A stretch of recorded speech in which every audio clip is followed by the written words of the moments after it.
Salam kasih abadi di dalam Tuhan kami Yesus Kristus. Selamat berjumpa kembali dalam Resapi GKJ Margayuda. Saudaraku yang terkasih di dalam Tuhan kami Yesus Kristus, sapaan pada saat ini dengan tema Shekinah Glory. Bacaannya di dalam Hagai 1 ayat yang ke-14 dan juga menjadi nas di dalam renungan pada saat ini. Tuhan menggerakkan semangat Zerubbabel bin Setiel, Bupati Yehuda, dan semangat Yosua bin Yosadak, imam besar, dan semangat selebihnya dari bangsa itu. Maka datanglah mereka lalu melakukan pekerjaan pembangunan rumah Tuhan semesta alam Allah mereka. Demikian nasnya saudaraku. Mari saudaraku, ketika pemerintahan Raja Koresi dari Persia menginginkan 50.000 orang Yahudi buangan kembali ke Yerusalem, maklumat ini dikeluarkan supaya orang Yahudi buangan pulang ke negaranya untuk membangun bait suci di bawah kepemimpinan Zerubbabel selaku gubernur dan Yosua sebagai imam besar. Tertulis di dalam Esra 1 ayat 2-4. Setelah tahun kedua antara tahun 3506 sampai 5305 SN, dasar bait suci diletakkan, akan tetapi bertentangan.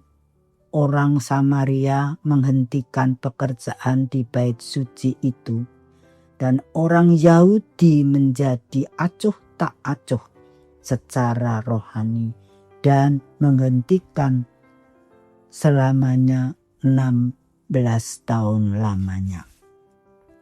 Saudaraku, namun Allah mengutus Nabi Hagai dan Sakaria untuk membangun kembali semangat orang-orang itu. Tertulis di dalam ayat 4, 5, dan 6 adalah teguran Hagai. Apa teguran Hagai? Rumah-rumah yang dipapani dengan baik dengan kayu aras, sedangkan rumah Tuhan tetap menjadi reruntuhan. Dan Hagai menyuruh memperhatikan keadaan mereka. Coba perhatikan. Kamu menabur banyak, membawa pulang sedikit. Kamu makan tetapi tidak sampai kenyang. Kamu minum tetapi tidak sampai puas. Kamu berpakaian tetapi badanmu tetap tidak sampai panas. Dan orang bekerja untuk upah, ya bekerja untuk upah yang ditaruh dalam pundi-pundi yang bolong. Anda kehilangan berkatnya. Saudaraku yang terkasih di dalam Tuhan kami Yesus Kristus, demikian itu perintah teguran oleh Hagai kepada umatnya. Sekarang ini waktunya bahwa rumah Tuhan harus dipapani, dan naiklah ke atas gunung, bawalah kayu dan bangunlah rumah Tuhan. Apa itu artinya? Hidup kita yang masih menjadi reruntuhan. Rumah kita yang dibangun dengan baik, tetapi rumah Tuhan di dalam pribadi masing-masing kita pun menjadi reruntuhan. Tidak gampang naik ke atas gunung. Membangun rumah Tuhan. Menanggalkan segala-galanya keegoisan kita. Sebab naik gunung harus sabar. Kadang kita terperosot kembali ke bawah. Sebab apa? Tidak tahu godaan di sekeliling kita itu. Saudaraku, bangunlah rumah Tuhan masing-masing di dalam hatimu. Karena kita masih seperti laut mati, saudaraku. Laut mati yang terletak di padang gurun dan gunung Libanon. Laut mati ya tetap laut mati, saudaraku. Panjangnya 49 mil, lebarnya 10 mil, dalamnya 390 meter yang tetap, yang setiap harinya mendapatkan pasokan air 6 juta galon dari sungai Yordan, tetapi mati. Mengapa? Karena air menggenang, busuk, banyak nyamuk, banyak penyakit, karena tidak memiliki saluran untuk menyalurkan air. Seperti kita diberkati, namun kita tidak menjadi berkat. Saudaraku yang terkasih.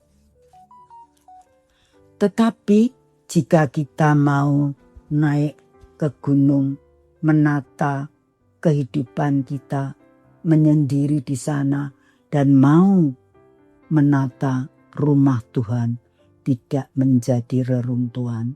Jika kita membaca kitab dari Kejadian sampai Mazmur, ada 594 pasal, itu PL.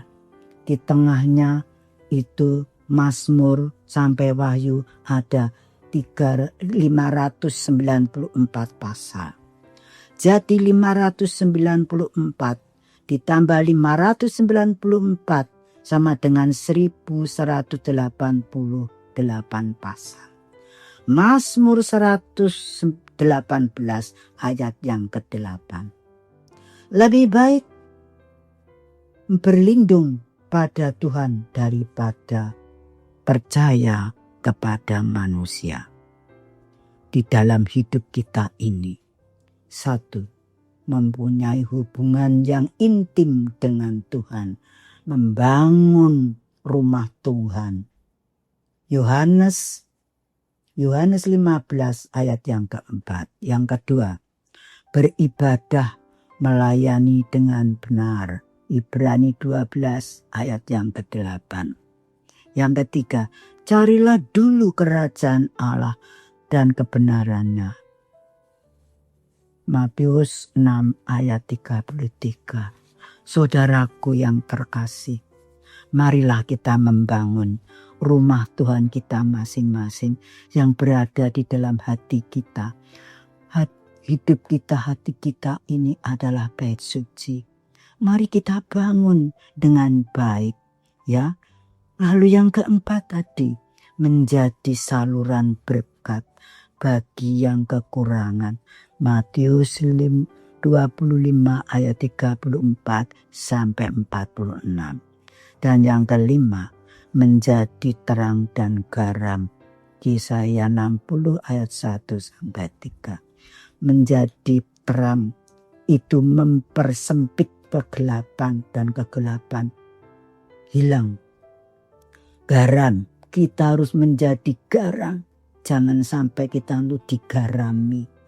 Mari, sungguh,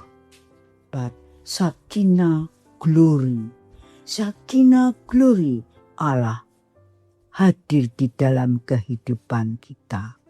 Mari saudaraku, katakan bersama-sama dengan saya saat ini. Sakinah glory Allah hadir dalam kehidupan kita. Amin. Selamat menikmati firman Tuhan dan melakukan di dalam kehidupannya sehari-hari lebih baik dari hari-hari yang telah lalu. Tuhan memberkati. Haleluya, Immanuel.